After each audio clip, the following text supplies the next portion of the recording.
I booted up my old Xbox 360 after getting burned out on modern gaming, and the moment that startup sound hit, it was like stepping into a time machine. The dashboard, the avatars, the memories, late night MW2 lobbies, chaotic party chats, midnight GameStop runs, and even the red ring of death panic.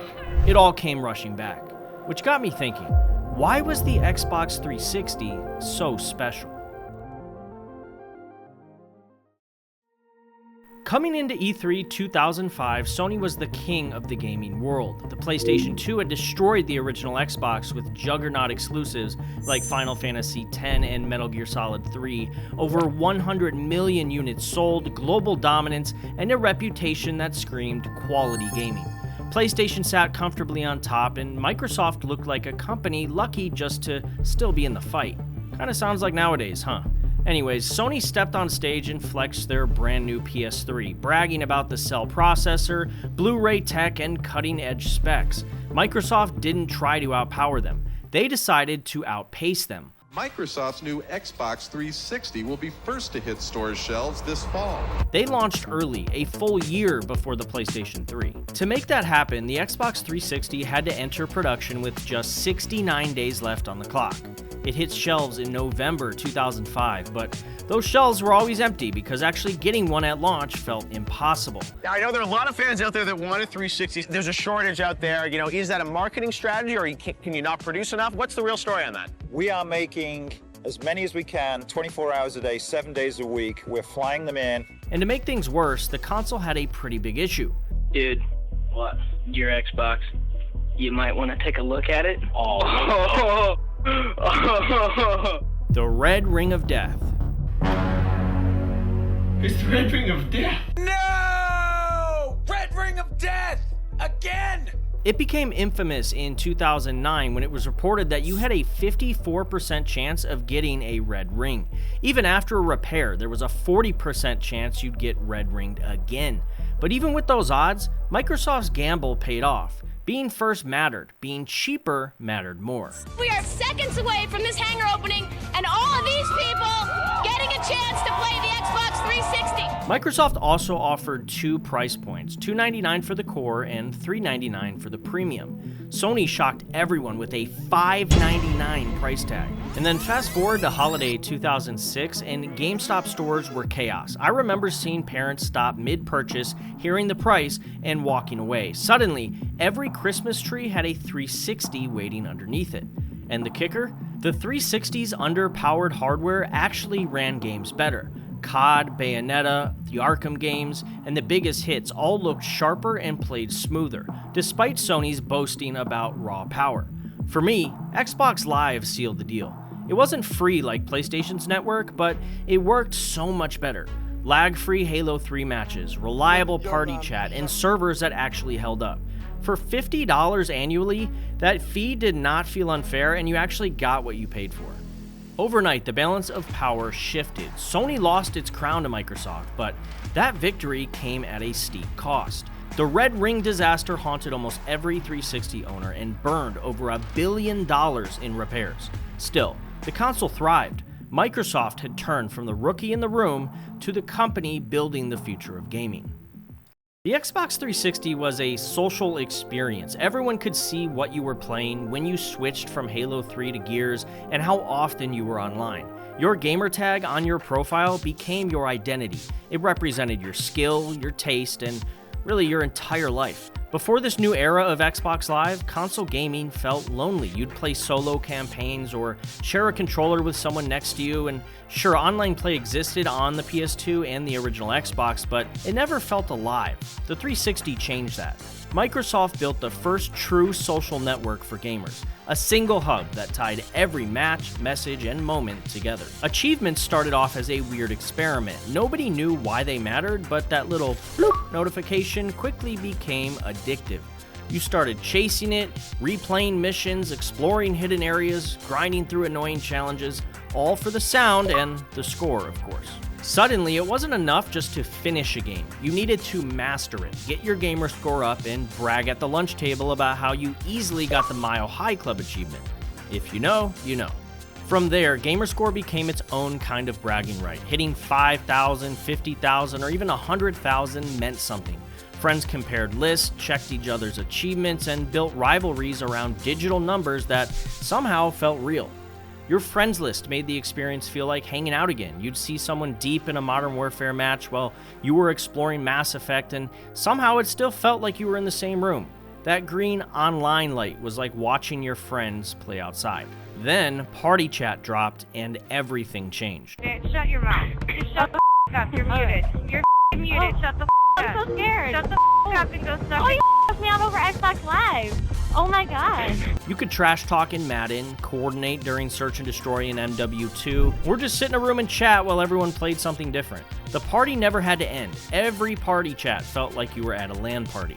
Even the console itself felt personal. You could swap faceplates, show off limited edition designs, and customize avatars that looked like you. These touches gave the Xbox 360 a sense of identity. Your console was a piece of you. And somewhere along the way, Xbox Live created gaming's first real personalities. Players became known by their tags, their skill, and their reputation across lobbies. Before Twitch and YouTube really took off, Xbox Live and the 360 had already built its own kind of fame. Honestly, in a way, Xbox Live created gaming culture. Gaming stopped being something you did in isolation. It became part of your social life, your daily routine, and it felt like the future had finally arrived, but this future needed games that could match its ambition. Microsoft delivered a lineup that defined a generation. The Xbox 360's library was a run of all-timers. Halo 3, Modern Warfare 2, Gears of War, Skyrim, Mass Effect 2, and GTA 5 all dropped within a few years of each other. Every release felt like the world hit pause. Midnight launches, packed lunch tables, and millions logging into Xbox Live at the same time. These launches were the definition of a cultural moment.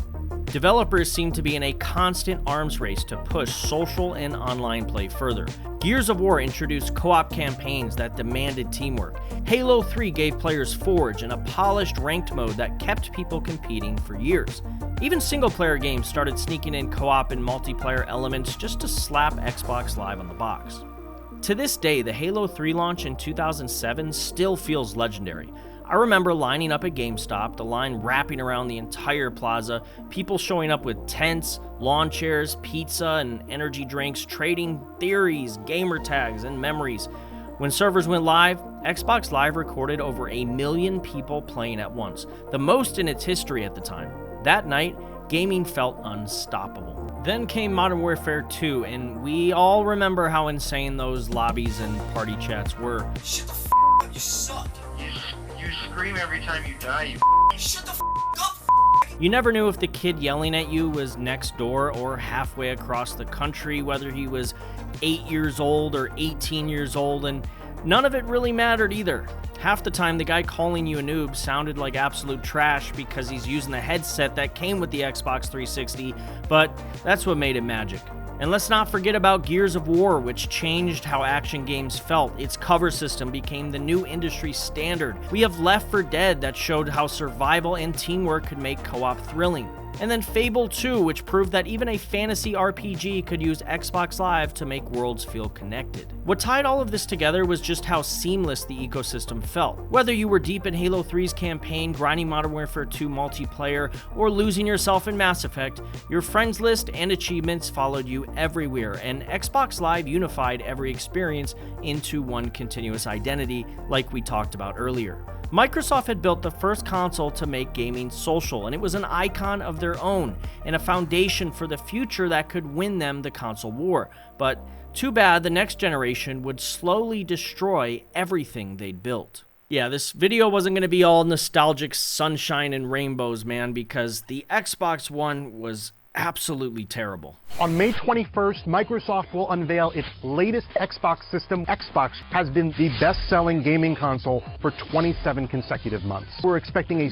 slew of entertainment options, including possibly taking over your cable box and also delivering web content in easy and attractive ways. It was revealed in 2013 and felt like watching the best friend you grew up with switch up on you or watching a car crash in slow motion. Microsoft spent nearly the entire presentation showing off TV integrations and voice commands. Remember the Kinect?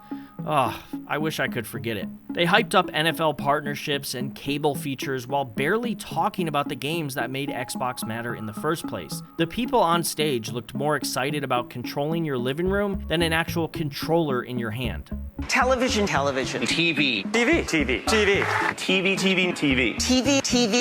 Television. This is the beginning of truly intelligent TV. Xbox. Watch TV. I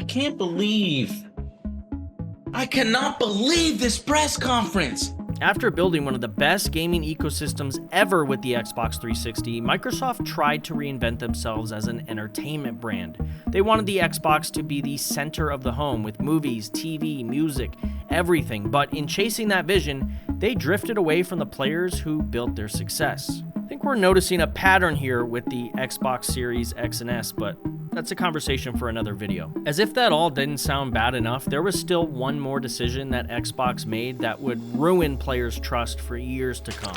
The console required an internet connection every 24 hours, even for single-player games.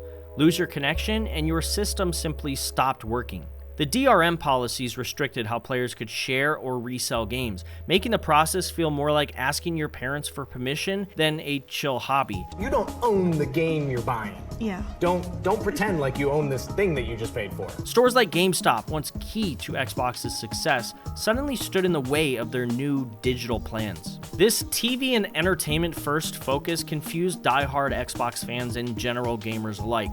No one needed an Xbox to replace their cable box. They needed a console that delivered great games.